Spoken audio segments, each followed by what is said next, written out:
Public speaking में या एक अच्छी स्पीच में जो सबसे पहला कंपोनेंट है, जो शायद लोग बहुत कॉमनली इग्नोर करते हैं, वो होती है रिसर्च। तुम्हें लगता है कि मोदी जी जब खड़े हैं तो सडनली बोल रहे हैं, कोई सडनली नहीं बोल रहा। आप शशि थरूर जी को भी देखिए, बहुत खतरनाक बोलते हैं, लेकिन वो अपने नोट्स लिख के रखते हैं। एक अच्छा स्पीकर वो है जो एक अच्छा रिसर्चर। मैं तुम्हें अपनी भी डायरी दिखाई थी, ठीक है, एक्सपीरियंस कितना भी हो, मुझे पूरा पूरा कागज नहीं चाहिए, मुझे पॉइंटर्स चाहिए। लेकिन जो भी जना बिना प्रिपरेशन के, बिना रिसर्च के पब्लिक स्पीकिंग के जंग में उतरेगा, वो हारेगा। Public speaking is all about preparation, research. Research करो, अपने पॉइंट्स बनाओ और उन पॉइंट्स को 4-5 बार रिवाइज करो। अगर तुमने ये काम कर लिया तो सबसे पहली तो जंग तुम यहां पे जीत जाओगे। तुम्हारा कॉन्फिडेंस ऑटोमेटिकली बढ़ जाएगा, क्योंकि तुम्हें पता होगा कि तुम्हारा कंटेंट क्या है। अच्छा, दूसरी बात, रिसर्च के बाद जब अपने नोट्स बना रहे हो ना, पॉइंट्स बनाओ, केवल केवल पॉइंट्स बनाओ, पूरी पूरी कहानी मत लिखो। क्यों? क्योंकि जब तुम शुरू में पब्लिक स्पीकिंग करोगे, तुम प्रेशर में होगे, पूरा पन्ना पढ़ना मुश्किल होगी। और यकीन मानो, अभी तुम्हें हो सकता है मजाक लगे, हो सकता है उस समय तुम इतने प्रेशर में हो कि तुम अपनी खुद की राइटिंग ना पढ़ पाओ। मैंने देखा है।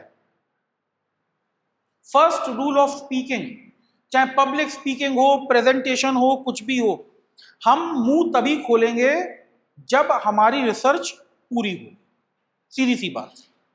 मैं चुप रह के बेवकूफ होने का इल्यूजन क्रिएट करना पसंद करूंगा, बिना रिसर्च किए मुंह खोल के बेवकूफ नहीं बनूंगा। ठीक है ना?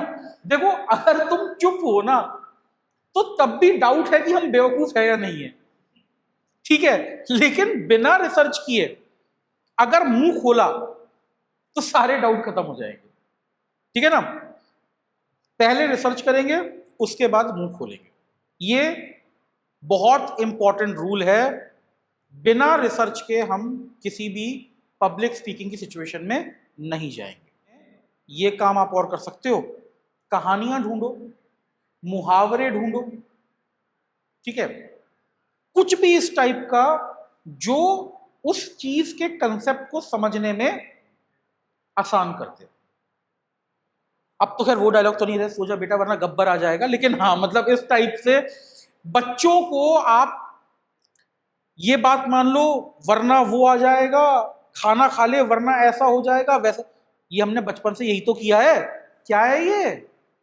स्टोरी टेलिंग ही तो है। तुम कहानियां सुना रहे हो बच्चे को।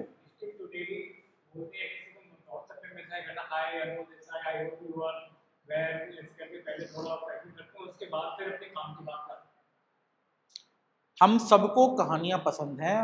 बचपन से हमारे ब्रेन्स स्टोरी के लिए ट्रेंड है। अगर तुम पब्लिक स्पीकिंग को डेटा डंप के तौर पे देखोगे, मैं तुम्हारे सामने आया, मुझे 10 पॉइंट लिखने हैं पब्लिक स्पीकिंग ऊपर, मैं लिख के चला गया, तुम्हें कोई मजा नहीं आएगा और ना ही वो तुम्हें याद रहेगा। लेकिन अगर मैं तुम्हें से कहानी के तौर पे सुना सकूं कि पब्लिक स्पीकिंग क्या है, ये तुम्हारे को हमेशा याद रहेगी।